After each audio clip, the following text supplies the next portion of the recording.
तुमसे है धड़कनें। चलिए शुरू करते हैं चैप्टर 2।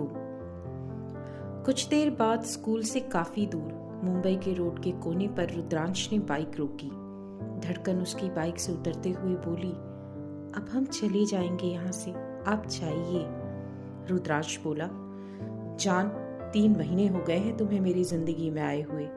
मुझे आज भी वो दिन याद है जब मैंने तुम्हें पहली बार देखा था, जब मैं तुम्हारे स्कूल के बाहर निकल रहा था और तुम छोटे से पप्पू के साथ बैठकर बातें कर रही थी। तुम्हारे चेहरे की स्माइल देखकर जो मुझे तुमसे पहली नजर में प्यार हुआ था, आज तुम मेरे दिल की धड़कन बन चुकी हो और तुम जानती हो कि जब तक तुम नहीं जाओगी मैं यहाँ से नहीं जाने वाला। 3 महीने से तुम बाइक को यहीं रुकवा कर खुद आगे जाती हो और उस साइड जाकर पता नहीं कौन सी गली है जो मैंने आज तक नहीं देखी, जिस गली में तुम्हारा घर है, और वहां तुम गायब हो जाती हो। अब मैं तुम्हारे घर भी आऊंगा क्योंकि मुझे पता है तुम मुझसे मिलने तो आओगी नहीं, और अब तो तुम्हारे एग्जाम भी खत्म हो गए। अब रिजल्ट का पता नहीं, पता है तो बस ये कि 2 दिन बाद तुम्हारा बर्थडे है। या तो तुम मेरे पास आना वरना मैं तुम्हारे पास आ जाऊंगा। अब तुम जाओ, तुम्हें यहाँ से जहाँ जाना है। और हाँ, याद है ना मैं क्या कहता हूँ, इस साइड कभी मत जाना। ये कहते हुए रुद्रांश ने दूसरी रोड के साइड देखा जहाँ पतली पतली गलियां होकर गुजर रही थीं और उन गलियों में छोटे छोटे मकान बने हुए थे। धड़कन हर बार रुद्रांश की ये बात सुनती थी। 3 महीने से उसे आदत हो गई थी और ये बात वो बड़े प्यार से सुनती थी। आज भी बस प्यार भरी आंखों से देखते हुए वो ये बात सुन रही थी। जिस एरिया में दिन के समय शरीफ मर्द जो शरीफों का पर्दा पहनकर घूमते थे, वो उस एरिया में जाने से भी कतराते थे, और रात के समय वही लोग वहां पर लाइन लगाकर खड़े रहते थे। वहां एक नजर देखकर धड़कन रुद्रांश की तरफ देखते हुए बोली, जी हाँ रुद्रांश जी, मुझे अच्छे से याद है आपकी बात, मैं उस तरफ नजर उठाकर भी नहीं देखूंगी। ये बोलकर वो चुप हो गई। फिर उसने कहा, अच्छा ठीक है, मैं जा रही हूँ। ये कहकर वो पलटकर जाने लगी।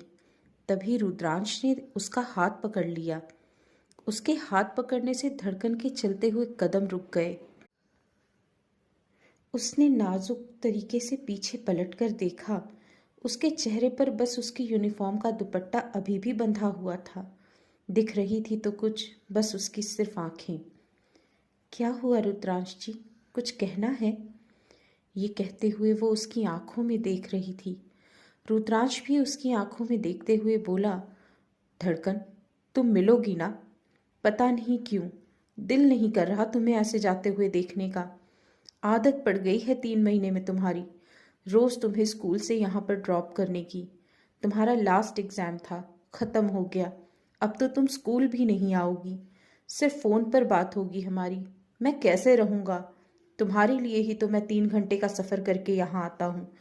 तुम मुझसे अपने बर्थडे वाले दिन मिलोगी ना? रुद्रांश की बात सुनकर धड़कन का दिल कांप उठा था। वो कुछ कहना चाहती थी, पर उससे पहले वो अपनी माँ से कुछ बात करना चाहती थी। वो अब तक जिस दुनिया से दूर है, उसे अब अपनी माँ से बात करके उस दुनिया से हमेशा के लिए दूर जाना था। अपने रुद्रांश की दुनिया में आना था उसे। वो आहिस्ते से बोली, रुद्रांश जी, हम कोशिश करेंगे। अगर माँ ने बाहर आने की इजाज़त दी तो हम ज़रूर आएंगे। ये कहते हुए वो अपनी आंखों की नमी को भी छुपा रही थी।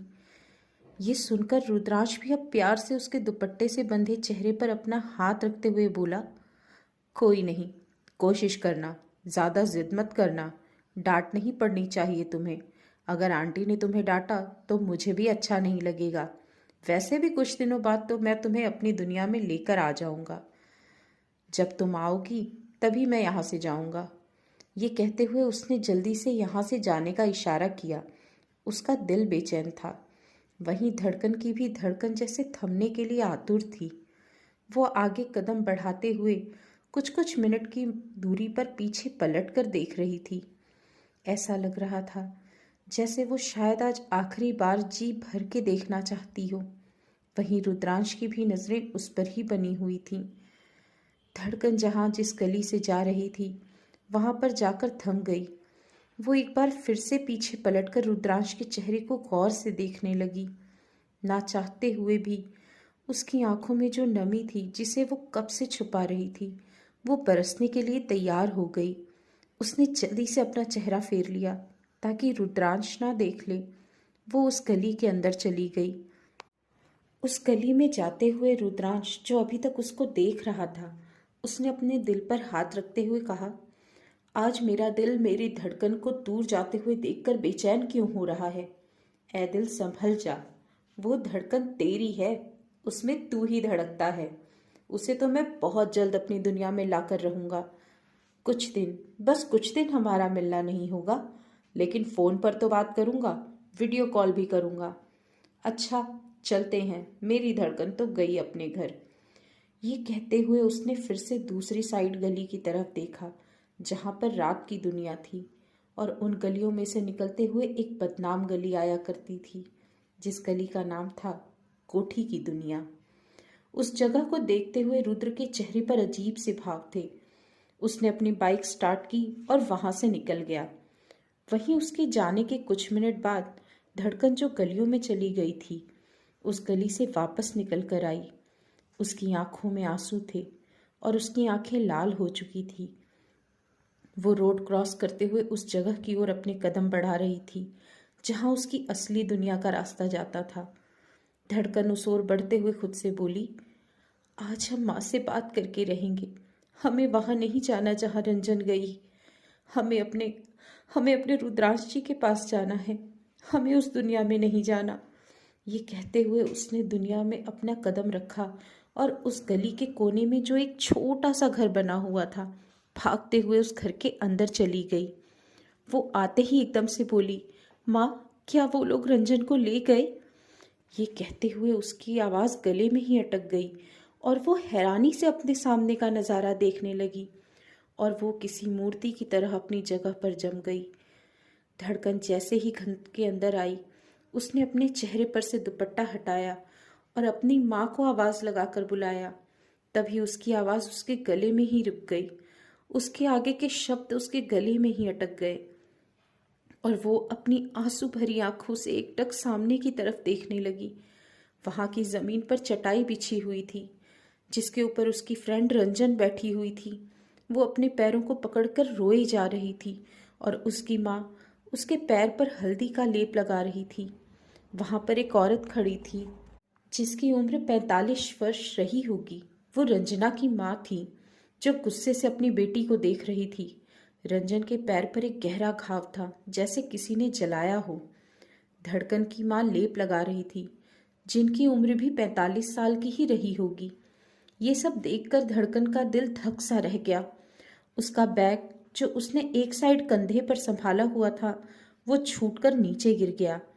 वो जल्दी से अपनी फ्रेंड के पास आई और उसे एक झटके से गले लगाकर रोते हुए बोली, क्या हुआ? तुम ठीक तो हो? और ये तुम्हारे पैरों में कैसे जला तुम्हारा पैर? ये कहते हुए वो रंजन के पैर की तरफ देख रही थी जहां पर पायल पहनी जाती है, घुंघरू पहने जाते हैं। वहां पर जलने का गहरा काला निशान बना हुआ था। उसके पैर की तरफ देखते हुए धड़कन की आंखें, जो पहले से ही रोने की वजह से बिल्कुल लाल हो चुकी थी, और भी ज्यादा बरसने लगी। वो हकलाते हुए अपने होठों को फिर से बोली, रंजन, बताओ ना, ये क्या हुआ तुम्हें? कुछ तो बोलो। तभी उसके कानों में रंजन की माँ की आवाज गुस्से से अपनी बेटी को देखते हुए बोल पड़ी, ये सब इसकी करतूत है जिसकी सजा इसे मिली है। ये कहते हुए रंजन की माँ का चेहरा बहुत सख्त था। ये सुनकर धड़कन धीरे से बोली, आंटी जी, आंटी जी, आप ऐसा क्यों कह रही हो? वो आपकी बेटी है। ऐसा भी क्या गुनाह कर दिया उसने जो ये सजा दी इसे? ये कहते हुए धड़कन हिचकिचा रही थी। उसे डर भी लग रहा था। अपनी फ्रेंड को ऐसे देखकर वो खुद को पूछने से रोक नहीं पाई। वहीं रंजन की माँ गुस्से से चिल्लाते हुए धड़कन की माँ की तरफ देखते हुए बोली, रूपमती, अपनी बेटी को संभाल। 2 दिन बाद इसे भी अपने जन्मदिन पर महफिल सजानी है। ये जो ऐसे सवाल कर रही है ना, अगर इसने भी वही चीज की जो मेरी बेटी ने की है, बीच महफिल को सजा हुआ छोड़कर यहाँ भाग कर आ गई, इसे भी मीराबाई के आदमी ऐसे ही सजा देंगे जो मेरी बेटी को दी है। संभाल ले अपनी बेटी को और अच्छे से समझा दे इसे। 2 दिन बाद इसे भी वहां पर महफिल सजानी है। इसे भी अपने पैरों में घुंघरू बांधने पड़ेंगे। ये कहते हुए उन्होंने एक झटके में अपनी बेटी का हाथ पकड़ा और उसे खींचते हुए वहां से ले जाने लगी। वहीं उसकी बात सुनकर धड़कन तो किसी मूर्ति की तरह जमकर खड़ी रह गई थी। रंजन अभी मेन गेट तक आई ही थी कि तभी वहां पर 2 आदमी आकर खड़े हो गए। उन आदमियों को देखकर रंजन की मां ने अपनी बेटी को छोड़ दिया और एक कदम पीछे हो गई। वो आदमी उसकी मां की तरफ देखते हुए बोले, एक और साहब आया है इसे महफिल से ले जाने के लिए। मीराबाई जी ने बुलाया है इसे। वहीं रंजन तो रोए जा रही थी। उसके मुंह से तो कुछ निकल ही नहीं रहा था और ना ही ठीक से चला जा रहा था। वहीं उसकी माँ थोड़ी हिम्मत करते हुए बोली, इसके पैर में तो घाव है, ये कैसे महफिल सजाएगी। वो आदमी जो दिखने में बहुत बुरे थे, किसी गुंडे की तरह थे, उनमें से एक ने कहा, मीराबाई जी ने कहा है वो इसकी दूसरी सजा है। ये अपने दर्द को बर्दाश्त करते हुए महफिल सजाएगी। अगर इसने नहीं सहा तो इस बार इसकी पैर की जगह तुम्हारे पैर पर यह निशान बनेगा। ये सुनकर रंजन जो अब तक चुपचाप खड़ी थी, वो रोते हुए धीरे से बोली, हम तैयार हैं, माँ को कुछ मत करना। ये कहते हुए उसने लड़खड़ाते हुए अपना एक कदम आगे बढ़ाया और उन आदमियों के साथ चलने लगी। वहीं सुनकर उसकी माँ, जो अब तक अपनी बेटी के सामने सख्त चेहरा लेकर खड़ी थी, उसकी आंखों में नमी उतर गई। तभी धड़कन की माँ पीछे से आकर उसके कंधे पर हाथ रखते हुए बोली, तू कैसे कर लेती है ये सब। रंजन की माँ आंखों में नमी लिए और मुस्कुराते हुए बोली, क्या करें, ये हमारी किस्मत है और ये बात हमारे बच्चों को समझनी पड़ेगी। कभी कभी प्यार से ज़्यादा उनकी ज़िंदगी के लिए सख्त होना पड़ता है। अगर हम उन्हें सच्चाई से रूबरू नहीं करवाएंगे तो कौन करवाएगा। हमारी दुनिया यही है और ये बात हमारे बच्चों को समझनी ही पड़ेगी।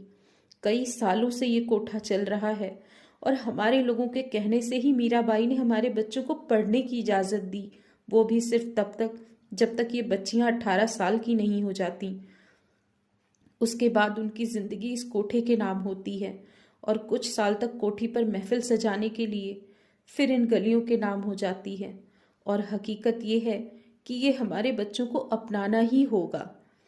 ये कहते हुए उन्होंने अपनी आंखों की नमी पोंछी और वो भी वहां से चली गई। वहीं धड़कन, जो पहले ही किसी मूर्ति की तरह खड़ी थी, वो और भी ज्यादा शौक रह गई। उसकी आंखों के आगे रुद्रांश का चेहरा घूमने लगा। जहां उसकी आंखों के आगे रुद्रांश का चेहरा घूम रहा था, तो वहीं उसकी आंखों से बेइंतहा आंसू भी निकल रहे थे और उसके कानों में रंजन की माँ की कही हुई बातें भी गूंज रही थी कि 2 दिन बाद तुझे भी महफिल सजानी है, 2 दिन बाद। ये शब्द उसके कानों में किसी तीर की तरह चुभ रहे थे। उसकी धड़कनें ठहरने को तैयार थीं। तभी उसकी माँ पीछे पलटी और अपनी बेटी को ऐसी मूर्ति की तरह आंसू बहाते देखकर उसके पास आकर उसके कंधे पर हाथ रखकर धड़कन को हिलाने लगी। उसके हिलाने से धड़कन एकदम थोड़ा सा होश आई और रोते हुए कांपते हुए होठों से बोली, माँ, वो क्या कहकर गई हैं? क्या कहा उन्होंने? 2 दिन बाद हम भी महफिल सजाएंगे? नहीं, ये नहीं हो सकता। हमें कोई महफिल नहीं सजानी।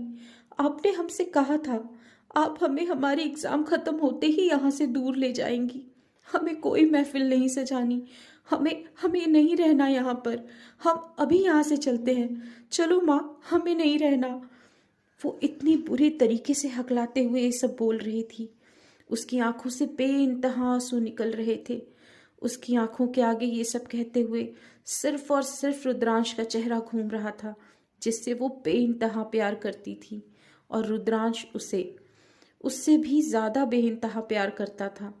वहीं अपनी बेटी की बातों को सुनकर रूपमती जी की आंखों में जो नमी उतरी हुई थी, वो अपनी आंखों की नमी को साफ करते हुए और एक गहरी सांस लेते हुए बोली, वह जो कहकर गई है सच है और तुम भी अब इस सच को अपना लो। ये सुनते ही धड़कन का दिल धक सा रह गया। तो दोस्तों, अब आगे जानने के लिए कि क्या होता है धड़कन का फैसला और क्या होगा जब रुद्रांश जानेगा धड़कन की सच्चाई। मिलते हैं अगले चैप्टर में।